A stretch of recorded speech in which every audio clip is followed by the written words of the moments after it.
আর আজ আমরা পেয়েছি আদিবাসী নেকাচারী কুর্মী সমাজের মহামডল অনুপ মাহাতোকে।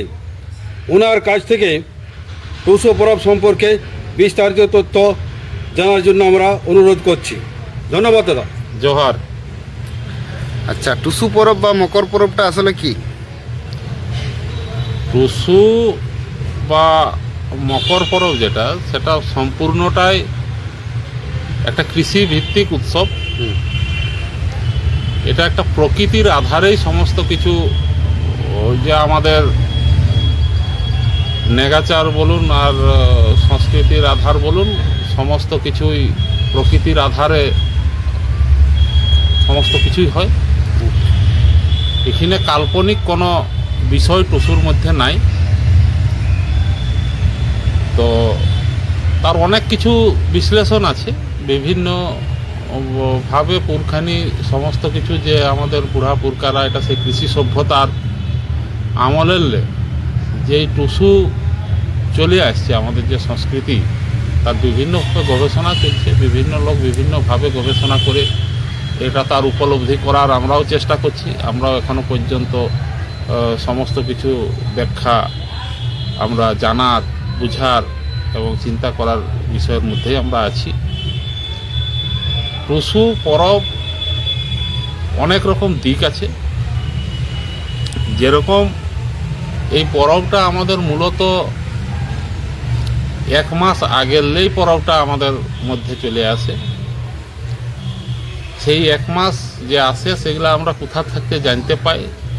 সেগুলা আমরা জানতে পাই যে এই পুরখেনি যে গীতগুলা আছে, এই পুরখেনি গীতের মধ্যেই সমস্ত কিছু তার ইতিহাসগুলা লুকাই আছে। সেগুলা আমরা ঢুঁড়ে বার করবার চেষ্টা করি।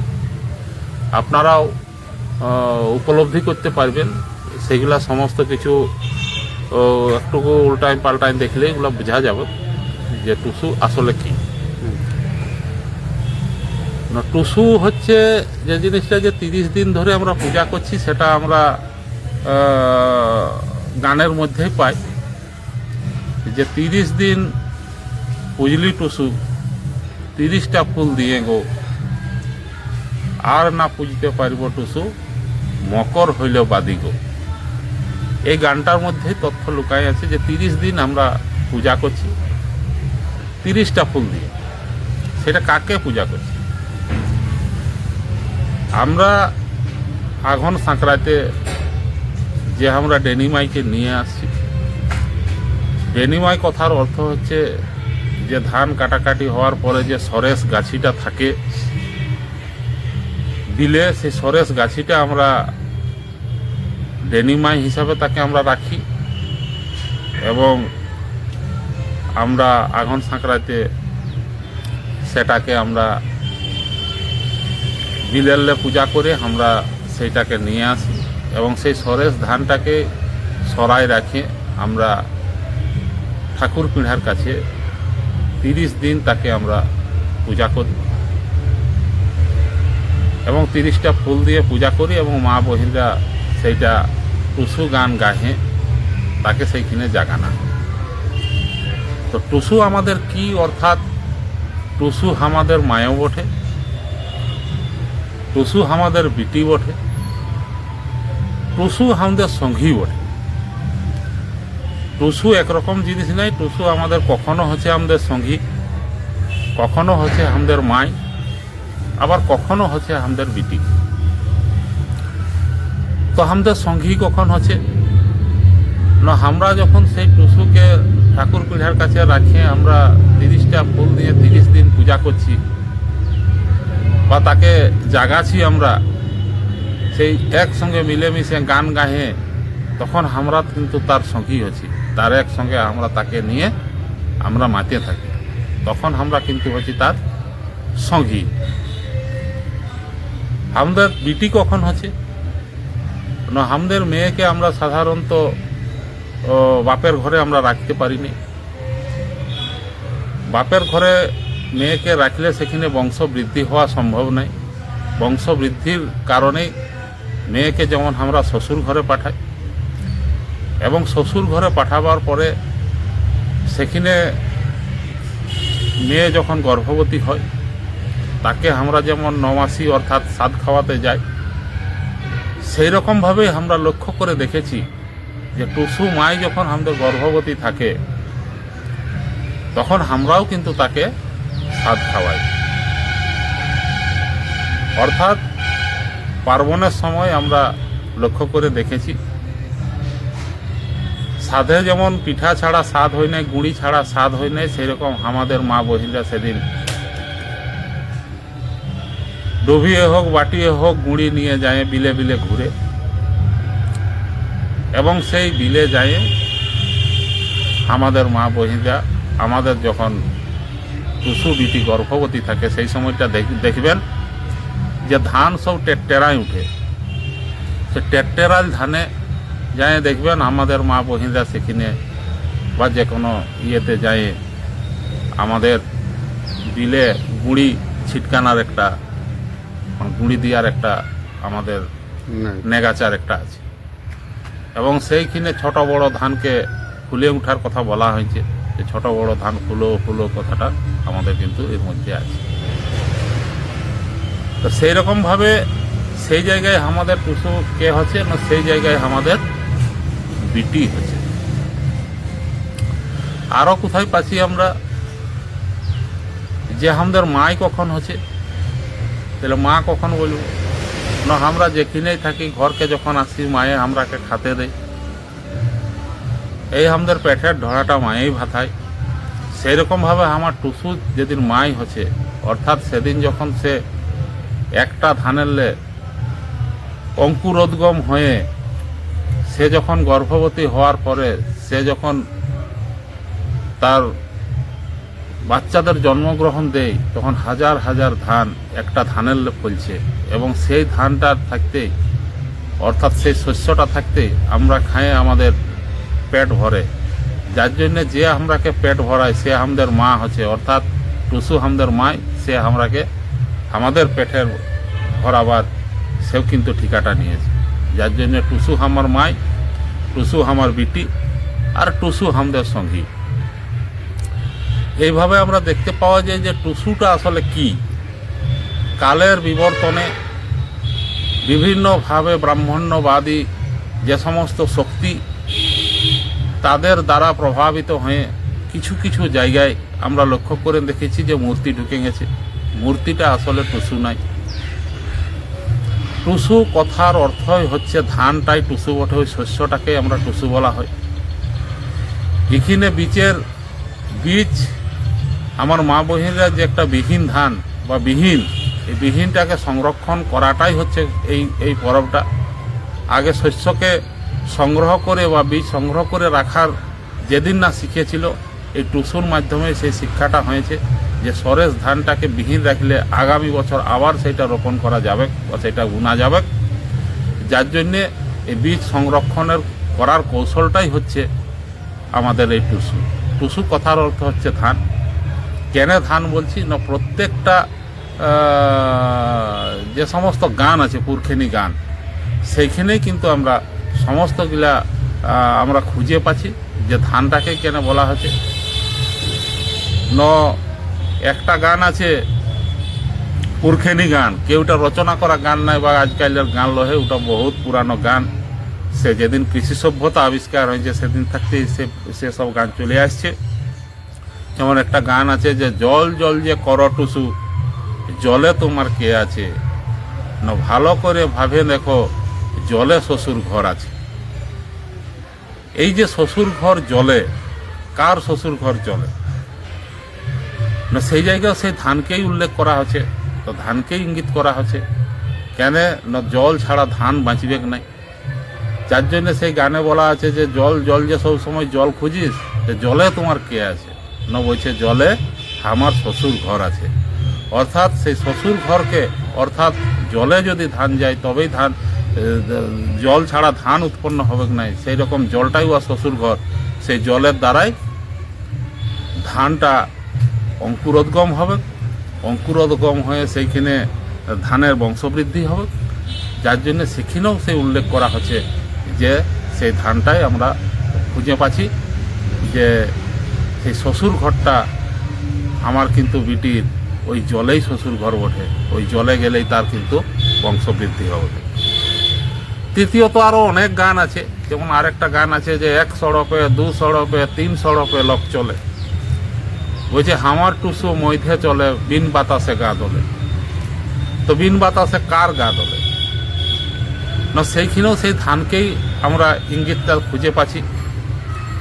সড়ক কথার অর্থ হচ্ছে আমাদের বুড়ারা তখন বলেই গেছে, এখন আধুনিকভাবে চাষ হওয়ার ফলে এখন সেসব আর জিনিসগুলা ধীরে ধীরে অবলুপ্তির পথে, কিন্তু আগে চাষ করতে গেলে আমরা ভালো করে জানি যে 3টা চাষ না হলে ধান চাষ করা খুব মুশকিল। একটা হচ্ছে উগাল, একটা হচ্ছে সামাল, আর একটা হচ্ছে তেওঢান। এই 3টা চাষ করতে হয়, 3টা চাষ দিলে তবে ধান উৎপন্ন হইতো। যার জন্য এখানে সড়পের কথা উল্লেখ করা হয়েছে যে 1 সড়পে 2 সড়পে 3 সড়পে, অর্থাৎ উগাল সামাল তেওঢান এইগুলাই লক চলে। লক চলে বলতে হালুয়া হা চলে, এইগুলাই হালকে নিয়ে চলতে হয় এই সড়পগুলো। এই 3 সড়পে লক চলার পরে ধান উৎপন্ন হয়, আর সেই যখন ধানের গাছ তৈরি হয়ে যায় সেই তখন যদি বাতাস নাইও দেয়, সেই কিন্তু বাতাসে ধান কিন্তু দুলতে থাকে, যে বিন বাতাসও সে কিন্তু দুলাতে থাকে গা, বিন বাতাসে গা দোলে। এইভাবে কিন্তু প্রতিটা জায়গায় লক্ষ্য করা যাচ্ছে যে ধানটাই প্রকৃত পক্ষে টুসু, এখানে মূর্তির কোনো বৈশিষ্ট্য এখানে নাইখে। এগুলা পরবর্তী ক্ষেত্রে বারবার বলছি, পরবর্তী ক্ষেত্রে বিবর্তনের ফলে এখানে মূর্তিটা যুক্ত হয়েছে। মূর্তির এখানে কোনো স্থান নাই। এখানে সেই ধানটাকেই, যে ধানটাকে 30 দিন 30টা ফুল দিয়ে পূজা করা হইল, সেই ধানটাকেই পালখিয়ে চাপায়, অর্থাৎ চৌড়লে চাপায়, সেইটাকে কিন্তু জলে বিসর্জন দেওয়া হয়। সেইটাই হচ্ছে প্রকৃত অর্থের টুসু। আরও একটা হচ্ছে আরেকটা যেটা আছে, সমস্তটাই কিন্তু বিজ্ঞান ভিত্তিক বটে। কীরকম বিজ্ঞান ভিত্তিক বটে না, এই পরবটা 30 দিন তো আমরা যেরকম 30টা ফুল দিয়ে পূজা করলি, তারপরে চলে আইলো পরবের লাস্ট পজিশনের দিকে। তখন আমরা দেখি যে আমাদের লোকে বলছে যে আজ বটে আউড়ি, কাল বটে চাউড়ি, তারপরের দিন বটে বাউড়ি, তারপরের দিন বটে মকর, তারপরের দিন বটে আইখান। এই যে 5টা দিন আজ আমরা ছুটির জন্য ডেপুটেশন দিলি, এই সংস্কৃতির সঙ্গে কলকাতার বাবুদের সংস্কৃতির কোনো মিল নেই। তারা ভাষাগত বৈষম্য আছে, ভাষাগত অনেক পার্থক্য আছে কলকাতার লোকের সঙ্গে আমাদের ভাষার। আমাদের সংস্কৃতির সঙ্গে বিলকুল মিল নাই। আমাদের যে প্রকৃত অর্থে বিজ্ঞান ভিত্তিক, এটা তারাকে বুঝাতে আমাদের লোক সক্ষম হয়নি। আমরা ডেপুটেশন দিচ্ছি, ওরা বুঝতে পারছে না। এই ভাষাগুলাই ওরা উচ্চারণ করতে ওদের মুশকিল হয়ে যাচ্ছে, যে আউড়ি, চাউড়ি, বাউড়ি, মকর, আইখান, এগুলো উচ্চারণ করাও তাদের পক্ষে মুশকিল। কিন্তু প্রকৃত অর্থে এটা কিন্তু আজকের বিষয় নয়। আমাদের যে সমস্ত বুড়াপুরকারা ছিল তখনকার যুগে, তারা যে এতটা বিজ্ঞান মনস্ক ছিল, সেটা আমাদেরকেও ভাবায়। আমরাও চিন্তা করি যে এত কিছু বুঝলো কি করে। এই যে আউড়ি, বাউড়ি, চাউড়ি, মকর, আইখান, এগুলা সমস্তটাই আমাদের ধরম ঠাকুর, আমাদের সূরজদেব, তাকে নিয়েই সমস্তটা হয়েছে এবং বিজ্ঞান ভিত্তিক সম্পূর্ণ। এই যে আউড়ি যেদিন বলছে, আউড়ি কথার অর্থ হচ্ছে আড়াপাটা। আড়াপাটার কথা, আড়াপাটাটার হচ্ছে মানে প্রস্তুতি নেওয়া বা রেডি হওয়া। এইটাকে ইংরাজিতে রেডি বলছে, বাংলায় বলছে প্রস্তুতি নিচ্ছে। আড়াপাটা মানে সাজছে। কে সাজছে? ওই যে সকালে উঠছে আর সন্ধ্যায় ডুবছে, সেই আড়া পাটছে। সেই জন্য সেদিন বলছে আউড়ি। তারপরের দিন চাউড়ি। চাউড়ি কথার অর্থ কি? চাউড়ি কথার অর্থ হচ্ছে চোহরানা, চোহরা। আগে যেরকম আমাদের পুরা গুড়ছ মুরব্বীরা পুরায় ধান চাল রাখা হয়তো, সেই পুরাটা যখন বাঁধা হয়ে যেত পুরাটা, তখন ওকে চোহরাতে হইত। সেইখানে চোহরা কথাটা পাওয়া যাইত, যে চোহরা। সেই যখন চোহরা হইতো, সেই তখনও কিন্তু ওই নেগা দিকেলেই পুরাটাকে চোহরাইতো। কোনোদিন দাহিনা দিকে পুরা চোহরিবেগ নেই, নেগা দিকেই সেই পুরাকে চোহরায়। তো সেই যে পুরাটাকে কল্পনা করে সেইটাই চাউড়ি হয়েছে, সেটাও পুরার লেখ নেই দেখায় ধরলে।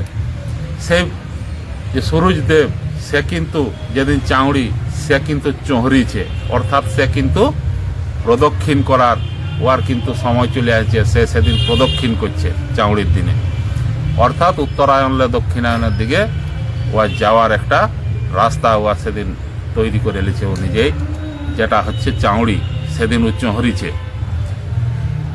তাহলে চাউড়ি গেল, তারপরে চলে এলো বাউড়ি।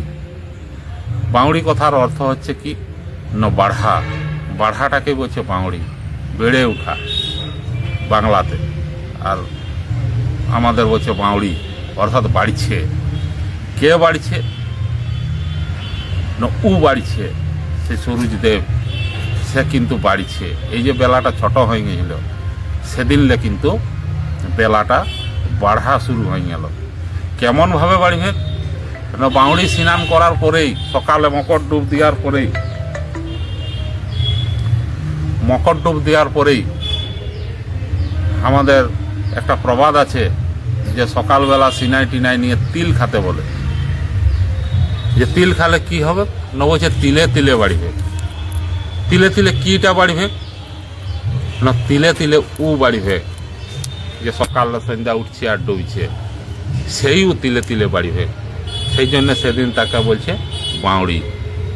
আর তারপরের দিনে মকরে অর্থাৎ কি রাইতে পিঠা লাঠা বাউড়ি সব কিছু খাওয়া দাওয়া করে সকালে মকরের দিনে আমাদের টুসু মাই হোক বিটি হোক সঙ্গী হোক তাকে আর রাখতে পারবে নাই, তাকে গান করে করে যায়, তাকে তার শ্বশুর ঘরে আমার মা বহিরা তাকে পৌঁছায় নিয়ে আসছে। পৌঁছায় নেওয়ার পরেই আমাদের কি হচ্ছে তারপরের দিন ন আইখান যাত্রা, মানে সেদিনলে আবার আমাদের শুরু হইল সারা পৃথিবীর লোককে পেটের ঢড়া ভরাবার ঠিকা লিয়ার। সেদিন থাকতেই আমাদের প্রথম বর্ষ শুরু হইল, কৃষি সভ্যতার লগ্ন থাকতে এটা চলে আসছে। সেদিন আমাদের লোকে কি করছে না সেদিন হালকুন্যা করছে। আমাদের কোনো জায়গায় 7 পাকের নিদান নাই, 14 পাকের নিদান নাই, ওইসব কোনো নিদান নাই। আমাদের যে কোনো জায়গায় দেখবেন 2.5 পাক। বেহা ঘরে দেখুন, যেখানে দেখুন ওই 2.5 আমাদের 2.5 আবটি, আমরা 2.5টাই আমাদের প্রচলন আছে। যার জন্যে আমাদের সেইখানে কি করছে না আমাদের হাল বাহিতে হয় সেদিন 2.5 বেড়া সেদিন হাল বাহে। আমরা কৃষির সূচনা সেদিন করছি এবং সেদিন যাত্রা ধরে আমাদের বিভিন্ন কিছু শুভ কাজে আমরা বাইরাই। সেদিনলেই আমাদের কুড়মালি নববর্ষ আমরা বললেও এটাই জঙ্গল মহলে বসবাসকারী যত সমস্ত সম্প্রদায় আছে সবাই এটা মানে, এটা সরকার স্বীকৃত আদিবাসীরাও মানে, এবং আমাদের সঙ্গে যারা হিতমিতান আছে তারাও এটাকে এই দিনকে একটা নববর্ষ হিসাবে অর্থাৎ লৈতন বছর হিসাবে এটাকে মানে। আইখান যাত্রাটাই হচ্ছে আমাদের লৈতন বছর শুরু। আচ্ছা, ধানটাকেই কেন টুসু বলা হচ্ছে? দেখুন, ধান ছাড়া তো আমরা বাঁচবো না। ধান ছাড়া আমাদের পেটকে। টুসুটা কোথা থেকে এসছে নামটা? টুসু কথাটা আসেছে যে টুঁয়ে শুয়েলেই আসেছে টুসু। আমরা নিচে থাকিও কিন্তু টুঁয়ে শুই। ভালো করে যদি আমরা লক্ষ্য করে দেখি, ধান এখন তো কালের বিবর্তনে অত্যাধুনিক যন্ত্রপাতির ফলে কি হচ্ছে না খামারেরলে বিকাই যাচ্ছে কিংবা বিলেরলে বিকাই যাচ্ছে। ওইখানেই মেশিনেই ধান কাটে, ওইখানে ধান বাইরে ওইখানে বিক্রি হয়ে যেত। কিন্তু আগে এটা ছিল নাই। ধান খামারে আসতো, খামারে আসার পরে সেখানে ঠাকুর এনে পূজা হইতো, ডেনি মাইকে আনে। তারপরে ধান ঝাড়া হইতো, ধান ঝাড়িবার পরে ধান আয় হইতো। ধান আয় করার পরে সেটা মাচায় যাইতো। আর মাচাটা সাধারণত কথা থাকে না টুঁয়ে থাকে। টুঁই কথার অর্থ হচ্ছে উপর দিকটাকে টুঁই বলা হয়। তাহলে টুঁয়ে কে শুয়ে থাকে না আমার টুসু মাই শুয়ে থাকে, টুসু বিটি শুয়ে থাকে, আমার টুসু সঙ্গী যাকে বলছি সে কিন্তু টুঁয়ে শুয়ে থাকে। যার জন্য টুঁয়ে যে শুই সেই হচ্ছে টুসু। আর টুসটুইসা কথা থাকতেও হয়তো টুসু আসেছে, বিভিন্ন লোকের বিভিন্ন মতবাদ আছে। টুসটুইসা অর্থাৎ পরিপক্ক জিনিসটা, সেই জন্য পরিপক্ক ধানটাকে আমরা ডেনিমায় রাখি। টুসটুইসা কথালেই হয়তো টুসু এসেছে, কিংবা টুঁয়ে শুইলেই টুসু এসেছে। টুসু কথার অর্থ কোনো মূর্তি নেই, টুসু কথাটাই হচ্ছে ধান। আচ্ছা, বাউড়ির রাতে যে পায়ে তেল নেওয়ার বিষয়টা, এটা কি আসলে? ওই যে আগেই বললাম যে আমাদের যে সমস্ত পূর্বরা ছিল তারা অত্যাধিক বিজ্ঞান মনস্কা লোক ছিল, অত্যাধিক জ্ঞানী গুণী লোক ছিলেন তারা, যেটা আমরা আজকে এইসব জিনিসগুলা দেখে আমরা নিজেরাই অবাক হই যে এত বুদ্ধিধর, এত মানুষ যে তখন আমাদের পূর্বপুরুষরা ছিল, সেটা আমরাকে ভাবতে অবাক হই। যে আজকের রাইতে যে আমরা পায়ে তেল নিতে হবে, এবং এখানে একটা আবার বলে পায়ের তেল না নিলে বলছে ছানাপুনাকে ভয় দেখাই দেওয়া হয় যে ভূতে চাটবে, মানে নিতে বাধ্যতামূলক করা হয় যাতে ভয় ডর ঢোকায় হলো তেলটা লিয়াতে পারা যায়। এটাও একটা বিজ্ঞানের সঙ্গে যুক্ত আছে, যেটা হচ্ছে আমরা সবাই জানি যে আমাদের যদি শরীর খারাপ লাগে বা সর্দি লাগে বা কোনো কিছু সেরকম লাগে, তো বিভিন্ন রকমভাবে আমরা তেল পায়ে হাতে নিয়ে রাইতে ঘুমাই, বাউড়ি ছাড়াও। যে আমরা পায়ে হাতে সরষা তেল যদি নিই, তাহলে কিন্তু আমরা বিভিন্ন রকম শরীরের যে সমস্ত রোগ ব্যাধ হেনতেন, সর্দি কাশি জ্বর মর অনেক উপশম হয়। সেই রকমভাবেই তখন আমাদের মুরব্বীরা চিন্তা ভাবনা করেছিল, যেহেতু আজ বাউড়ি, আজকের তিলে তিলে সূর্যটা বাড়ি ফেক, এক তিল করে এই যখনই সূর্য বাড়িতে আরম্ভ করবে, তখনই এই আবহাওয়ার একটা আমূল পরিবর্তন দেখা যায়। তো এই আবহাওয়া পরিবর্তনের সঙ্গে সঙ্গে বিভিন্ন ধরনের মানব শরীরে বিভিন্ন ধরনের রোগের প্রাদুর্ভাব দেখা যেতে পারে শরীরে, যার জন্যে আমরা সেইটা কি করছে, আমাদের যে সমস্ত গুরুজনরা আছেন তারা বলছে যে আজকে বাউড়ি বটে, আজকে সবাই পায়ের তেল নিয়ে যাতে ঘুমায়। পায়ের তেল নিয়ে ঘুমালে কি হবে না, এই রোগ ব্যাধ থাকতে আমরা মানে রক্ষা পাব এবং আমরা সুস্থ থাকতে পারব। যার জন্য এটা সম্পূর্ণ বিজ্ঞান ভিত্তিক, এখানে কাল্পনিক কিছু নাই বা এখানে অন্য কোনো বিষয় নেই।